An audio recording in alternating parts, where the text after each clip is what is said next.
అర్థం కానటువంటి పరిస్థితుల్లో ఉన్నప్పుడు యేసు ప్రభు చెప్తున్నాడు, ఒకరు నీటి మూలంగా ఆత్మ మూలంగా జీవిస్తేనే పరలోక రాజ్యాన్ని చేరుకోగలరని చెప్తున్నాడు.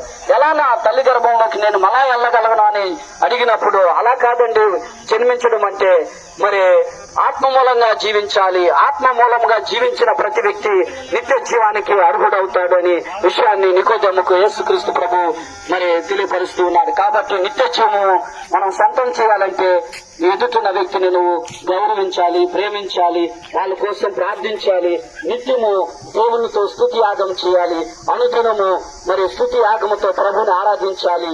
అలాంటప్పుడు యేసయ్య మధ్యాకాశానికి వచ్చినప్పుడు తన ప్రియులు తను చేరుకోగలరు. కాబట్టి గ్రామ ప్రజలారా అందరూ కూడా దేవుని రెండో రాకడలో ఎత్తబడుటకు దేవుని సమూహాన్ని ఇక్కడికి పంపించారు. కాబట్టి మీరందరూ కూడా గుర్తెరిగి ఆలోచన చేసి దైవ వాక్యాన్ని చేతబట్టి దేవుని పరిశుద్ధతను పొంది నిత్య రాజ్యము కొరకు సిద్ధపాటుగా మీరు ఉండాలని ఆశిస్తూ ఈ కొద్ది మాటలు ప్రభు మన వెనుకడిలో దీవించి బలపరిచి స్థిరపరచును గాక. ఆమేన్.